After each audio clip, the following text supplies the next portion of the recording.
opportunity for questions and answers at the end if you all want, but I'm going to deal with one right now because it always gets asked, and if you've heard me tell this story before, as my father used to say, please don't interrupt me, I love it too much. It happened, and God's truth.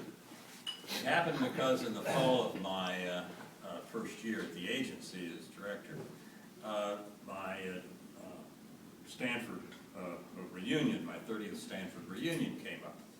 And so I mentioned at my morning meeting with my staff that in 2-3 weeks I was going to take a couple, 3 days off and fly to California for my Stanford reunion, and my head of security, Buck, who was about 6'8", 290, something like that, came up afterwards and said, Mr. Director, just wanted to let you know that if Mrs. Woolsey goes, she's going to have to be on a different plane because we can't have anybody named Woolsey on your plane. I said, what do you mean?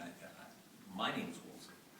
He said, oh, no, sir, you need to fly an alias. And of course, my first thought was, uh-oh, there go the frequent flyer model.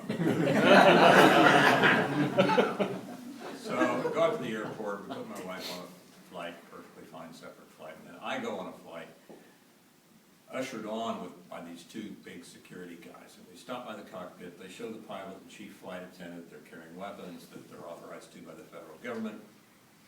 We pass through, here McLean, I should probably explain. There's a section of the airplane behind first class. It's called coach.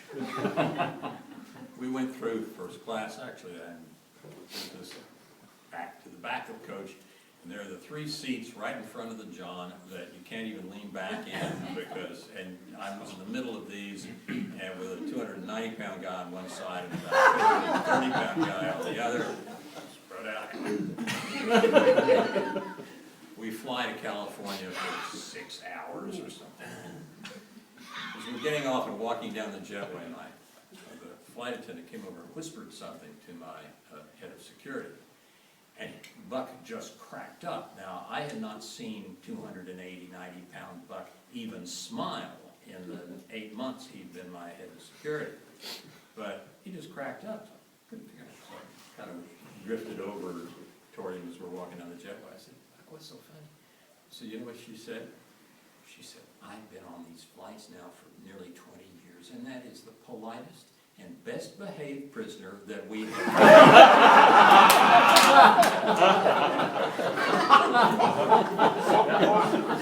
So look at it this way. I can say accurately that as director, I participated in a covert operation. I got to California under cover. Operation brought off. That's not made up. I could not have made it up. Well, let me share some thoughts, if it's all right with you, on Iran and the situation particularly in that part of the world, because it has created as difficult a set of problems for the United States as we've had since Pearl Harbor, and maybe even including Pearl Harbor and what happened subsequently. We have some very serious things to deal with, and let me talk about why Iran is a problem. First of all, there's the ideology. And the administration, I think, is convinced that the ideology is not something hard and fast, that is a belief held by the leadership in Iran. I think they believe that it is something that can be tuned down as the Soviets' belief in communism was by the 1960s or so, late 60s anyway. Probably there were more true believing revolutionary Marxist-Leninists in the bookstores of the Upper West Side of Manhattan than there were in the Kremlin. We wore Soviets down.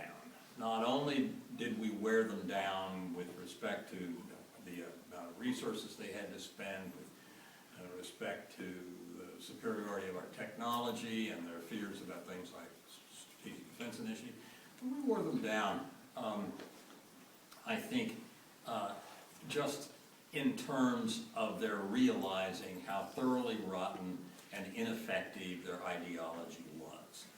And they, with very rare exceptions, were not interested in dying for the principle of from each according to his ability to each according to his need. They didn't want to die at all. They wanted to remodel their dachas. So I think we got used to dealing with an enemy like that. And our managing of that relationship with the Soviets worked actually pretty well. We had some real close calls, one on the Cuban Missile Crisis, another one where things could have gone completely haywire. But they didn't, in part because we were dealing with a rational opponent who didn't like us very much, but didn't loathe us from the essence of his being.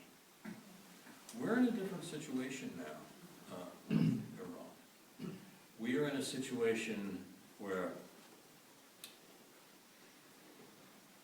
the ideological oomph that was present in the 1930s and in the 50s, probably in the 60s, on the Soviet side, the belief, the fanatic belief, essentially, in the importance of destroying us, that has been for at least since 1979 and is still a core belief for a large proportion of the managing and ruling elite of Iran, including more than the elite, the Revolutionary Guard, equivalent to sort of the SA and the SS in Hitler's Germany.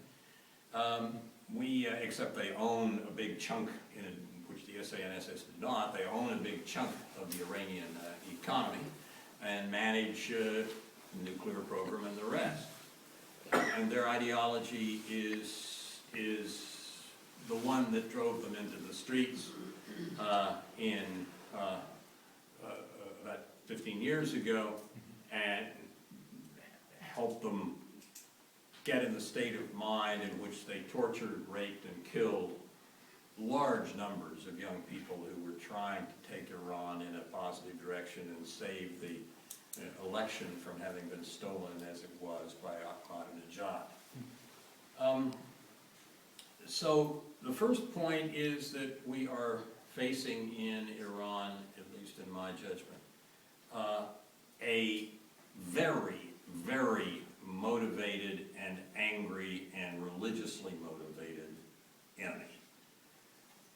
When they talk about the Mahdi returning and fighting the battles that end the world, they're not just kind of mumbling something. Bernard Lewis, who to my mind has been for a long time our leading scholar on that part of the world, says that during the Cold War, mutual assured destruction was a deterrent. Unfortunately now with Iran it's an inducement.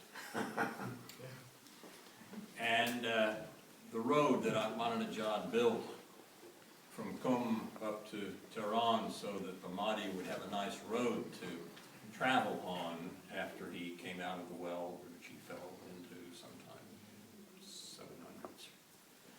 700s, is something people build with belief, not just because, oh, I got a way to build this road. No. We have a very serious problem in dealing with that. Especially serious because although we've done a not too bad job of curtailing their use of funds and slapping sanctions on them that were B-plus sanctions, they're pretty good. And we did that more or less effectively. We have a situation where for some years, they were scraping hard for cash in order to get done what they needed, they believed, to have done. And now, with the Iran deal, the agreement that President Obama signed and submitted to, they have I think, a stance which is essentially one of dramatically increasing wealth. They will get something between 100 and 150 billion with a B dollars from the lifting of the sanctions, which the President has decided the requirements have been met and therefore it can proceed. I'll answer questions if you want about why I think these sanctions have not been lifted by Iranian or anybody else's behavior, and why I think the agreement is not only rotten substantively but procedurally not yet begun. But nonetheless, it is being treated that way, and we are freeing up funds, and we will soon have not just an enemy that loathes us with every ounce of his being, but one who does so and has a nice load of $100 to $150 billion to spend on various terrorist activities. The administration the other day at the State Department level decided they were not going to label the Revolutionary Guard a terrorist organization because it was very hard to pick out exactly why. That has some very serious consequences centered around, but not exclusively, Iran's work on nuclear weapons. Iran is marvelously endowed with oil and gas. In order to believe that they really want nuclear power in order to generate electricity, you have to be among the most naive participants in the public debate and discussion. But they are pushing very hard on work on their centrifuges, on the heavy water reactor, on all really other steps that are needed to move them toward having a nuclear weapon. I had someone whose judgment I trust, although he did not claim to be absolutely sure of what I'm about to say, tell me a month or so ago that Iran probably already had developed a nuclear weapon and was moving it around up in the northern desert on armored vehicles, not keeping it at a single location, which could be learned and perhaps hit by an American airstrike or Israeli.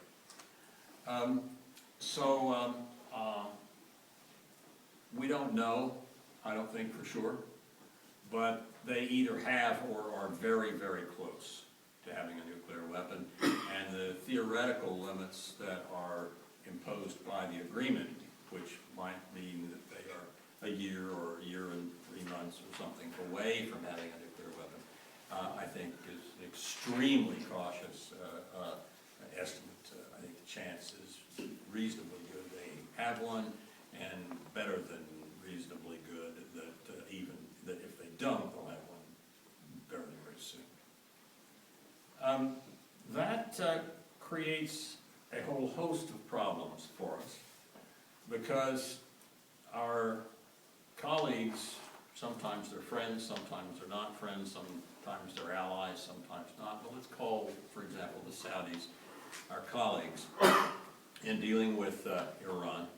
A number of our colleagues in that part of the world, Jordan, Egypt, etc., have decided, based on the nuclear agreement that we signed, that the United States has given up on its role of taking a firm stand and basically being the leader of the non-Iranian faction of disputes and arguments and disagreements and even battles, in the Middle East, and that we are basically giving up. It's difficult to challenge, based on the evidence, that conclusion. And that state of mind that is being pursued, I think, in the capitals of Amman and Cairo and so on, is one that makes it very likely that within a very few years we will have at least 2 or 3, and more likely 4 or 5 more nuclear powers in the Middle East.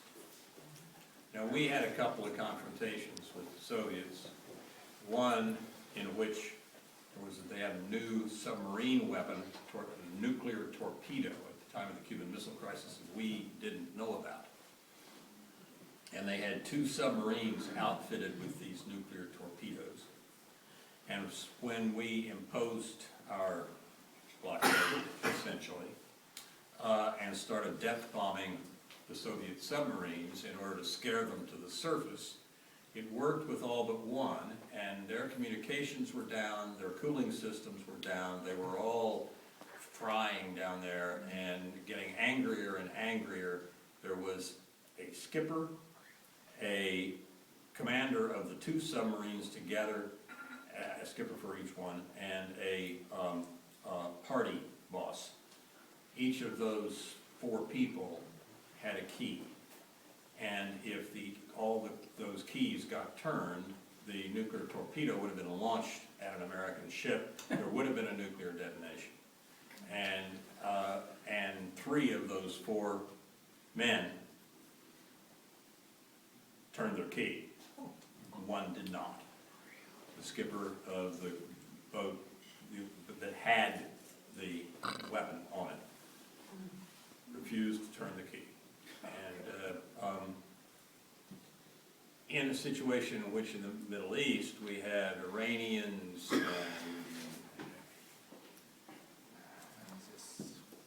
Lebanese and Yemenis and Turks and Egyptians and Sunni v. Shia and so forth, and have a major crisis in the Middle East, is anyone going to be as sensible and as balanced and as cool under fire as that, bless him, that Soviet skipper of that submarine in 1962? There's some doubt. So we have the proliferation problem that has been heavily augmented, I think, by the nuclear deal. And we also have another problem, which is very difficult to deal with. We can deal with it, but it is, to put it mildly, a matter of some urgency and serious importance. Back in 1962, when the Nuclear Atmospheric Test Ban Treaty came into effect, in the months preceding the coming into effect of the treaty, both the United States and the Soviet Union conducted some atmospheric tests and detonated, including extra atmospheric in a sense, including 20, 30, 40 kilometers up in space, detonation of nuclear weapons on satellites. By the way, that's not particularly hard to do. One of the reasons that the first thing both the Soviets and the Americans did in space was to put something basketball-sized into orbit is that that's pretty easy to do. You don't have to have re-entry, you don't have to have accuracy, you don't have to have a lot of the things you need if you're going to fire an ICBM at somebody halfway around the world. If all you're trying to do is put something into orbit, it's not that difficult. Well, both the Soviets and the Americans were surprised at how far away, thousands of miles in some cases, the electronics, even the primitive electronics of the time, were fried essentially by the nuclear detonation. Things that were not fried were vacuum tubes. So had we stayed with vacuum tubes in the face of the evolution of the grid and so forth, we might be more secure than we are today, at least in this dimension, but that was never in the cards. And both the Soviets and we saw that we had a serious problem with what has come to be called electromagnetic pulse, and which is essentially the same thing, very, very close. Gamma rays generating two different wavelengths of energy, charged with magnetism. That occurred for both, and they both noticed that there were two wavelengths involved. One was a shorter wavelength than lightning, one was a longer wavelength than lightning. The short wavelength traveled line of sight. So if it detonated up very far above the Earth, then it would hit electronics that were some distance away. If it was detonated in an orbit that was only 20 miles high or something like that, the curvature of the Earth would block it from hitting, knocking out a lot of things. And the electronics also,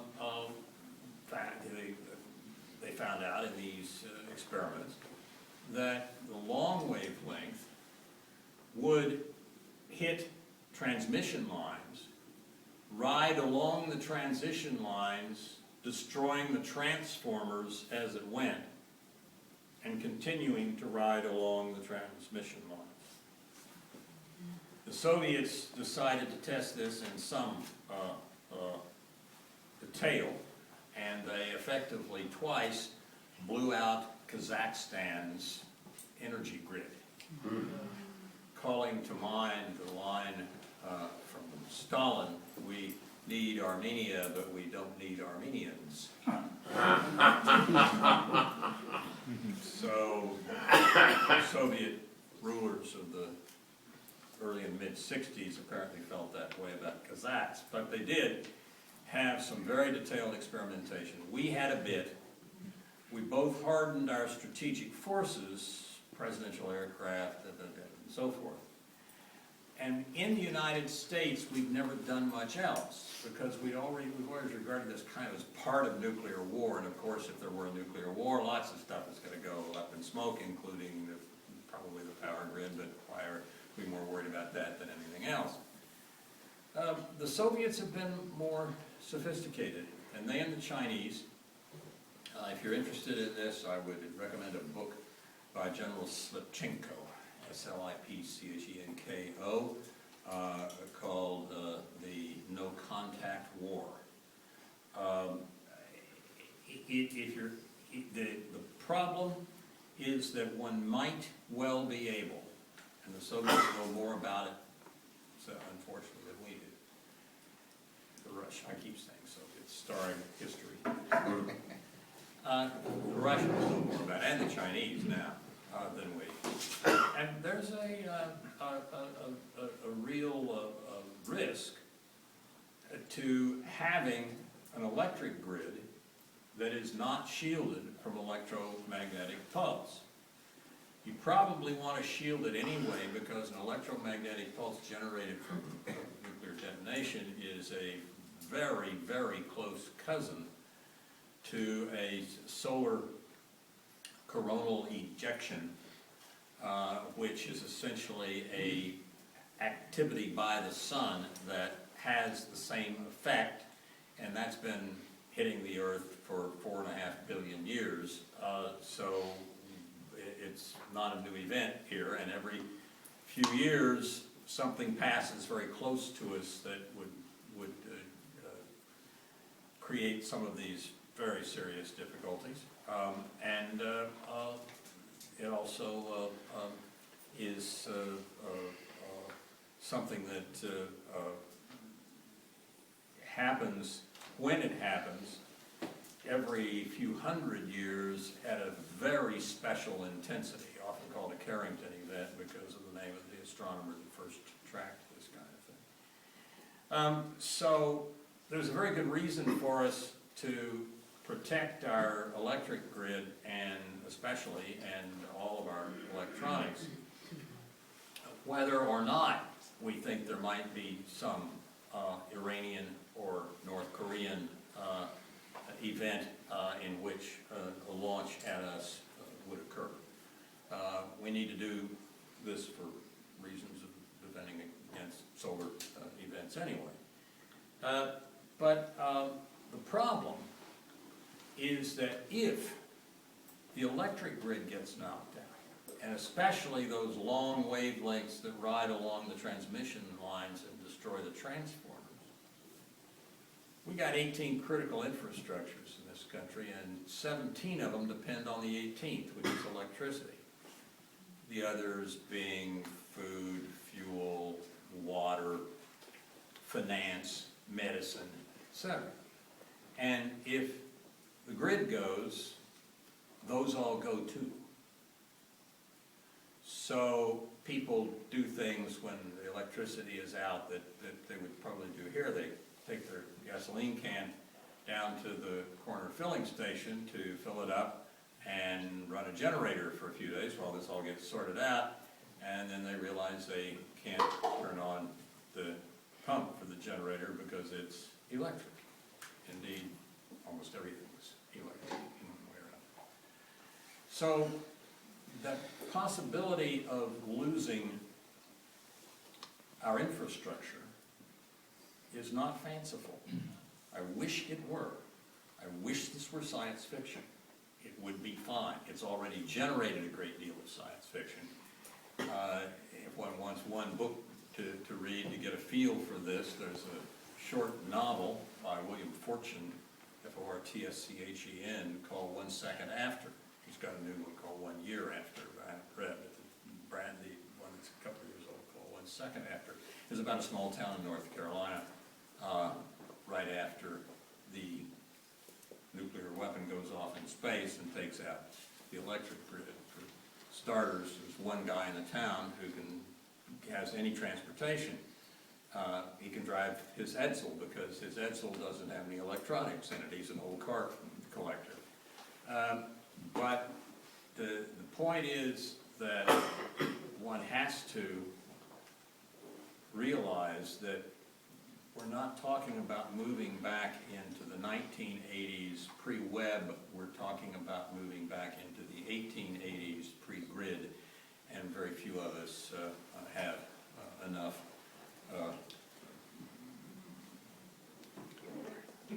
mules, seeds, whatever we would need in order to function in a 19th century agricultural environment. So that set of problems especially exists when a country has a nuclear weapon. If it has a nuclear weapon and space launch capability, as the North Koreans, for example, have demonstrated now 4 times, and when they launch a version of satellite launch that the Soviets taught them, called a fractional orbital bombardment system, or FOBS, in which the launch starts out to the south, and the satellite comes back up at you from a direction in which you have essentially no radars, no infrared, no surveillance of any kind. And you may know what it is, you may not, and it may stay there for a long time, possibly with its nuclear weapon on board, ready to be pickled off at whatever point the country that has nuclear weapons and a satellite can do it. That would include Russia and China. I'm less worried about Russia and China than I am about North Korea, but the one to really be concerned about is our friends, the Iranians, because they may not have a nuclear weapon yet, but once they do, being able to put that into orbit, and they have tested launches in a similar fashion to the North Koreans with the FOBs, the ability to utilize that could definitely be present, and it may not be a tool just of crazies like a North Korean launch would be, but rather a tool of someone who genuinely, or a group that genuinely believes we are devils, and that nothing could be better than, as Khamenei puts it, death to Israel and death to America. It's not a hope. It's not just an exhortation. It's a plan. So we need to do several things. One is that we need to take some immediate steps to harden our grid, and that is something that the electric utilities have been very, very reluctant to take part in. They don't want to spend the money. It's not all that expensive. The E&P Commission said it would do the core part of the grid. It would be about $2 billion. I calculated the other day, I've forgotten it precisely, but that's approximately what it would cost if once a month everybody, instead of all adults, let's say, instead of having their coffee in the morning be a frappuccino latte with extra coconut, then instead just got a little cup of espresso or something. That's you're getting up there into several dollars per person. We got 310, 320 million Americans, so 2/3 of them is 200 million. Each of those saves several dollars a year, and it pays for saving the grid. Anyway, it's as infrastructure investments go, $2 billion is tiny. So there is that as a possibility, and something that we need to think seriously about doing.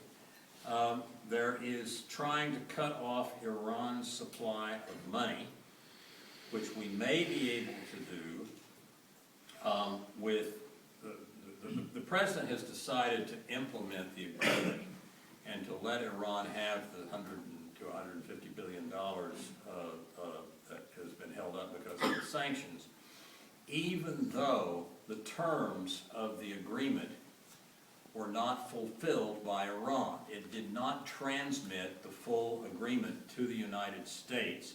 It has appendices and ancillary portions that have some of the key provisions about verification in it, and they refused to submit that. So, according to any reasonable interpretation, the treaty's period has not started to run. The president is treating it as if the treaty is functioning just fine, but he would be in serious risk of losing litigation, I think, on that point, if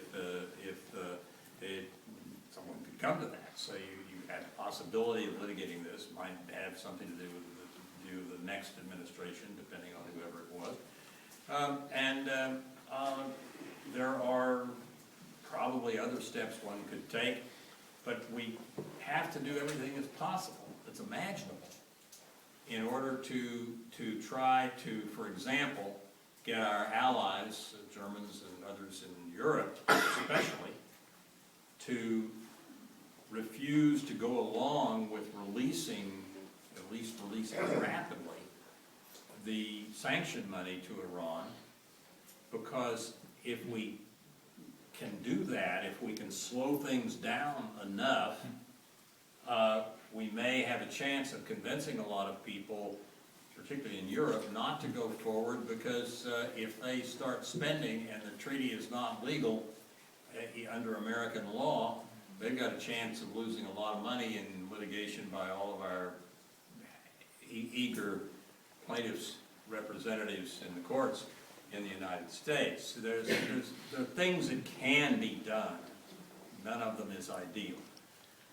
But we have a serious dilemma staring at us. And it is something that reminds one of the old saying, I never promised you a rose garden. This one is all thorns. And we've got to get going and function the way we have at times in the past when the country's been seriously challenged, and get moving. because what we are headed for now, with just twirling our thumbs and hoping that the utilities will do something to harden the grid, and letting everything go forward in terms of the added finances to Iran, we've got a problem that will not go away and simply must be dealt with. Thank you. What are your expectations or your hopes for this? How optimistic, or do we have a form of government and leadership that can do this? Or we're going to die, we've lost the will to kill? I mean, you know, you hear all this stuff. But what's in store? It's a grim picture. Yeah. Are you at all optimistic about the Americans' ability to do anything about it, no matter who's in the White House? There's a poem by Carl Sandburg, a marvelous poem called "The People Yes," about the American people. And the last couple of lines say, man is a long time coming. Brother may yet line up with brother. This old anvil laughs at many broken hammers. So it's only as an anvil laughing at previously broken hammers that one can, I think, be optimistic about this.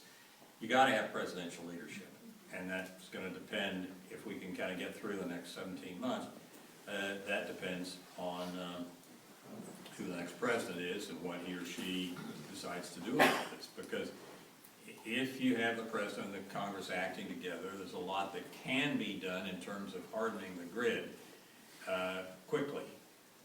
Not all of it, but enough of it that it can't be taken out. And that's the key step. Once we've got that, there's lots of other things that we can do, and we could make it very, very unpleasant for anybody who launched or even began the process of launching one of these things at us. But it's not going to happen without citizen and state-by-state effort in the effort. Yes, ma'am. Hi. Could you identify yourself? Yes, I'm Chris Brand. We've met before back at CSP days. Yes. There's two roles that corporations, and particularly organized corporations, the Chamber of Commerce or NERC, have played here, which have not been helpful, to say the least. One is in terms of the electrical utilities, who are dragging their feet and who are just oblivious to significant catastrophic threats to the grid. They are doing incremental improvements, including cybersecurity threats, cyber threats. Right. And then the other, again, thinking of the U.S. Chamber of Commerce here, has been the flood of companies eager to do business over in Iran, and who have been major lobbyists since the 90s, Yeah. and have organized through the American Iranian Council and through Right. NAIC and others. And you know, and not just Boeing, for example. What can be done in these two very related issues with organized corporations? And I'm all in favor of corporations, but in this case, they're not helpful for national security. It's bad. I mean, I spent a number of years in the government and a number of practicing law, much of it government contracts litigation, and I've worked with the American aerospace business mainly on a lot of things. And occasionally somebody's going to drag his feet about this or that and so forth, and certainly everybody wants to do a good deal for their shareholders. But the kind of bloody-mindedness that I have found, frankly, in the electric utility business, with a few exceptions, has been just stunning. NERC, you mentioned, the North American Electricity Reliability Corporation, NERC, is essentially the public relations and lobbying arm of the utilities. And to give you an idea of NERC's capabilities and propensities, after the, I guess it was 2003 outage in Cleveland that took out the electricity for the northeastern United States and eastern Canada for some days, a very huge outage. We tried at first our solution to a wide range of problems, namely to blame Canada. But the Canadians, in their polite way, pointed out to us that Cleveland was actually south of Lake Erie, not north. Our tree branch and our transmission line. So having dealt now with that, NERC moved on to do a study on what had happened and how to deal with it.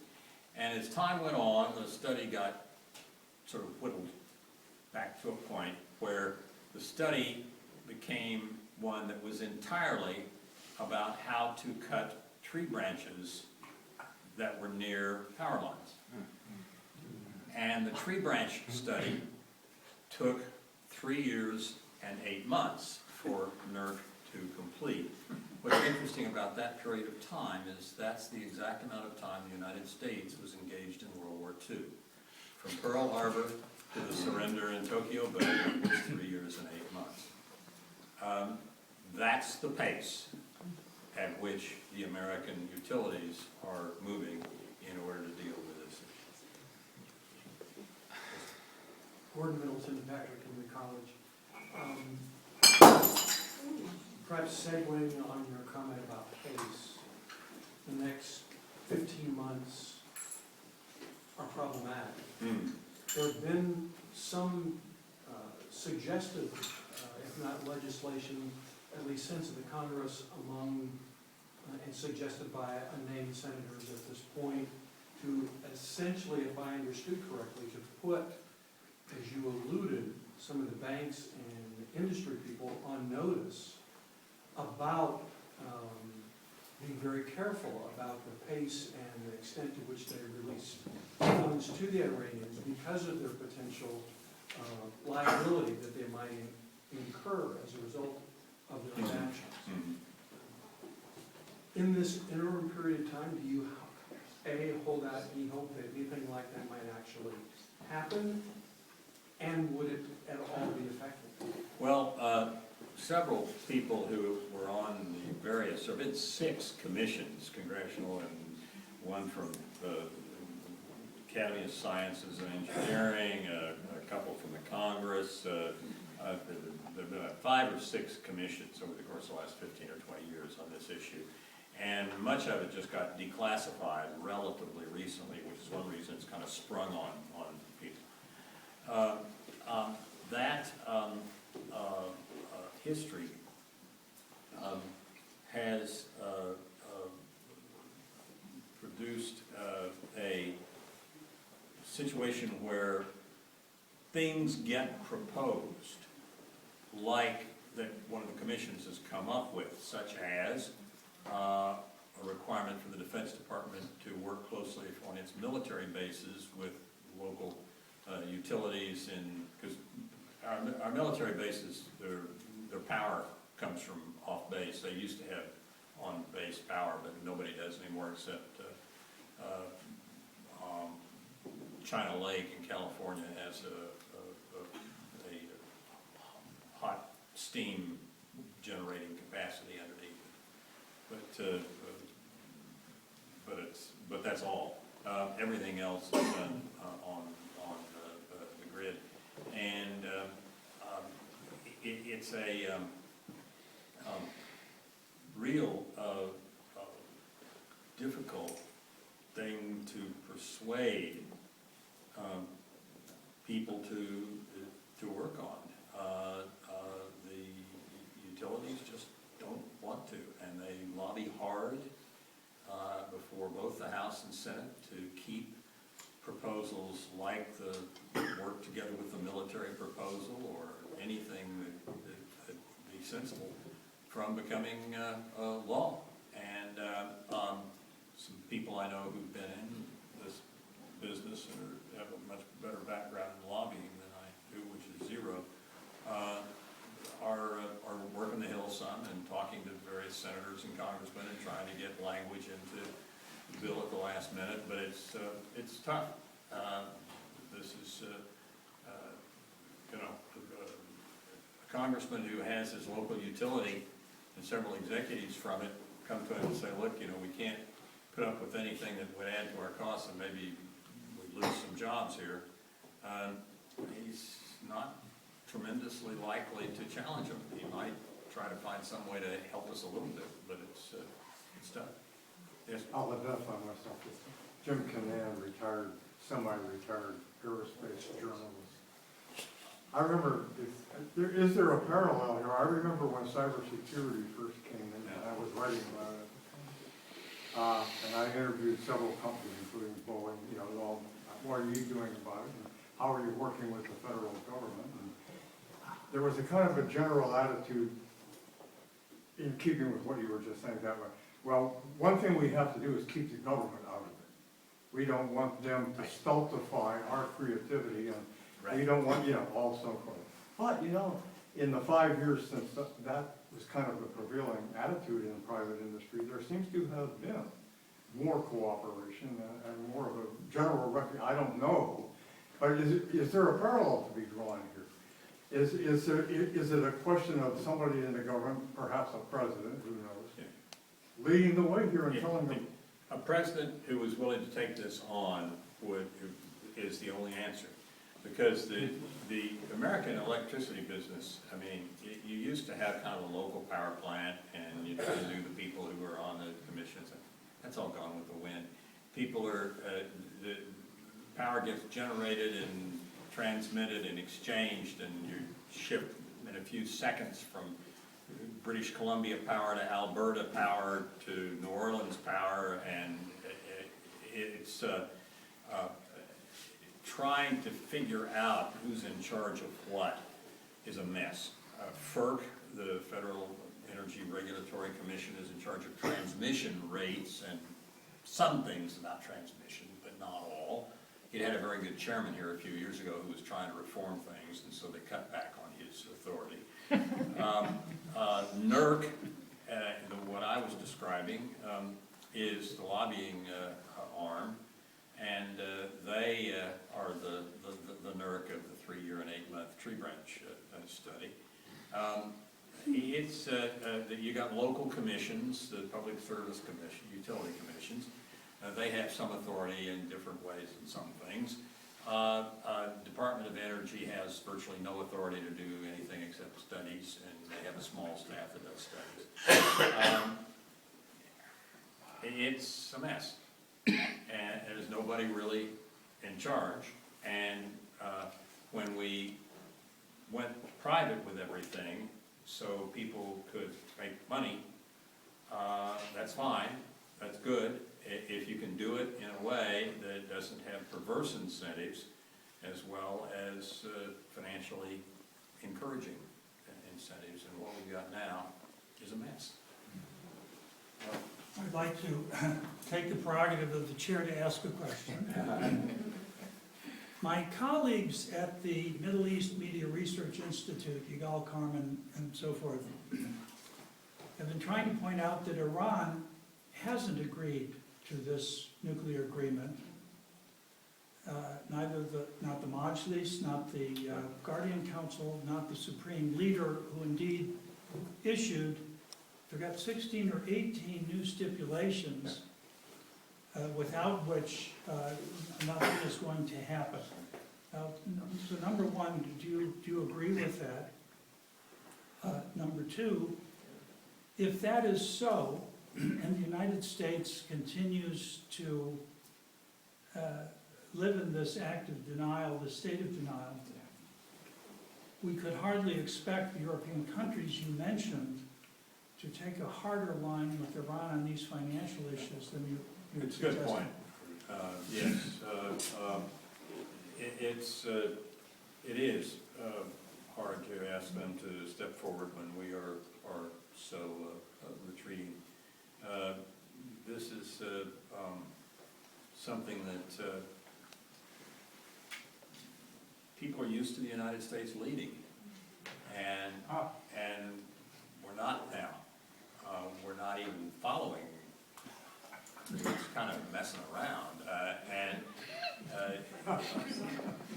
it's very frustrating, particularly for those of us who have seen this country at its best in some of the really difficult times, and what we did in the 1980s, for example, how we brought about collapse of the Soviet Union. I give Ronald Reagan and Pope John Paul and Margaret Thatcher the kind of the key thank yous on that, although a lot of other people did an awful lot else too. But we did a superb job in winning the Cold War. We screwed up a bit here and there, but on the whole, for 45 years or so, we struggled with this huge problem, and we finally defeated them without, effectively without using force, at least against one another. And now we have a situation where Russia is basically ruled by a mafiosi. You can pick between KGB and mafia, but it's the same set of values, same type of behavior. But Putin is one or the other, depends, au choix. Yes? Sir, I'm Mary Pat Renstrom. I'm actually was going to ask about the Russians with their move into Syria. Obviously, their long-standing collaborations with Iran are starting to create some changes in the power structure in the region. And I wondered if you were interested in commenting on the impact of that new influence to this broader problem set. Yes. We got 3 empires now in or on the edges of the Middle East. One is Iran, which is certainly resuscitating its, what was it, 7th century empire, and manipulating terrorists and in Yemen and Syria, elsewhere. Iran is being about as imperial as a country can be. Russia, which is on the edges and has always wanted a warm water port and wants to get the Mideast doing its will. Russia, among the many things it wants, is for OPEC, where a lot of the Mideastern countries are members of, to keep oil prices high, because the Russians don't do anything except pump oil and gas and make weapons. It was the last time anybody went to the mall for shopping for the holidays and came back with a couple of bags full of the gifts that were made in Russia. Probably not. They are, it's a gangster state. And that situation makes it really, really hard to deal with them effectively. And American presidents, for some reason, have this propensity for wanting to show that they're nice guys and dealing with thugs. And why you would say, I've looked into his eyes and seen his soul, or it's not just that one. I mean, there's a bunch of bowing and, anybody play poker? It's really amazing. So I don't know how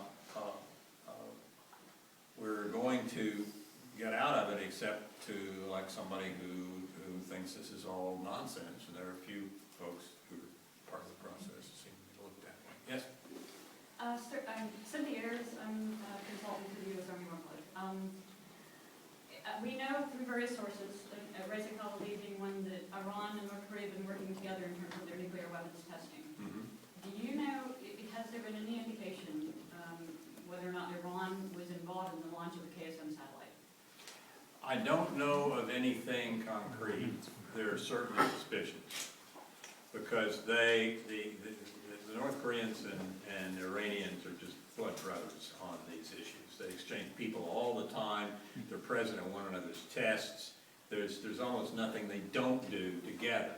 So the KSM, I think, but I don't know anything more than that people are surmising that they were, because they're so close on all of this. And they are both Iran and Russia, and both Iran and North Korea, and Russia and China, regard EMP as part of cyber. It's a particularly nasty and decisive form of cyber, but they regard it as cyber. And that's the attitude that Slipchenko, I mentioned his book, that Slipchenko follows too. They see war in the future as principally electronic in one way or another. And we set the tone of this in the first Gulf War when we took out the electronic infrastructure of Saddam, and did so very well. But there's this belief that it's part of cyber has led to a thinking among all of these countries that we're moving into a new age of warfare that is in some ways as different or even more different from what we've seen in the past, let's say the first Gulf War. Then Blitzkrieg was different from the trench warfare of World War I. There were very few generals or strategists, and probably only really a couple or three, who saw how huge a difference it was going to make to put radios on tanks so they don't stay in formation and they can break through to mesh what the dive bombers, the Stukas, are doing with what's happening on the ground, and to really change the nature of land warfare when you implemented a blitzkrieg. Well, what Slipchenko would say is that was a big change, and very few people saw it coming. What I'm suggesting to you here is even bigger. We're going to be able to go to the hardliners in the Muslim world and say, if you have some kind of restriction against killing huge numbers of people, even if they're non-Muslims, just realize that by taking out their electric grid and taking out their infrastructure, you're not attacking them, you're not physically engaging them, you're just depriving them of this equipment that they invented and are relying on, and it's really stupid of them to do that, so we'll take it away, and that is a new form of warfare. So what you're looking at here for particularly the Russians and the Chinas and the North Koreas and the Irans and maybe some other folks, is not just an event. It's a whole different way of thinking about war and dominating other countries. I think one more question.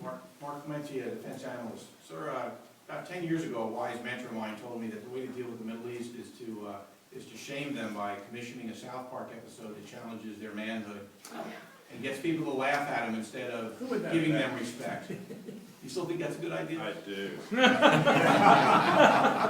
I do. Before this North Korean business came up, first of all, I have 3 sons, and they have hooked me on South Park. And and the South Park movies, some of which are really, really gross, but also really, really funny. There was a very funny South Park film before the film that got the North Koreans all riled up and did their attack, their cyber attack as a result. But the one that I love is called Team America World Police. And it's about 5 American terrorist fighters whose hangar is in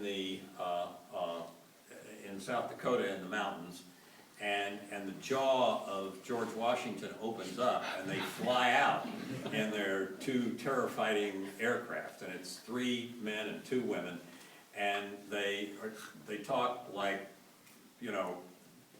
19-year-olds today, and they're always discussing their feelings, and, you know, and there's the Kim Jong-il, there's marionettes, and it's an opera.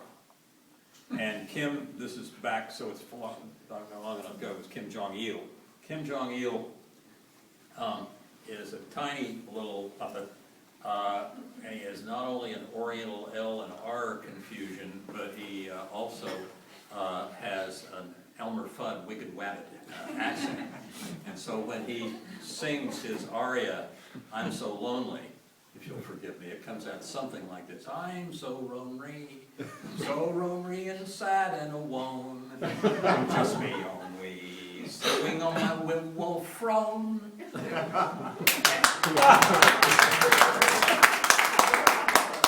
And it goes on from there. And there are two things. First of all, you want to watch it with sitting in a chair with high arms, because if you don't, you'll hurt yourself when you fall out laughing.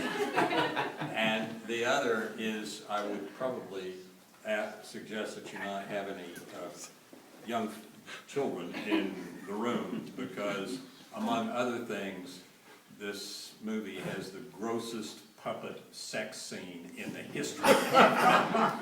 So, anyway, but I recommend Team America World Police. And what I wanted to do was parachute hundreds of thousands of copies of this into North Korea. After that aria, please join me in thanking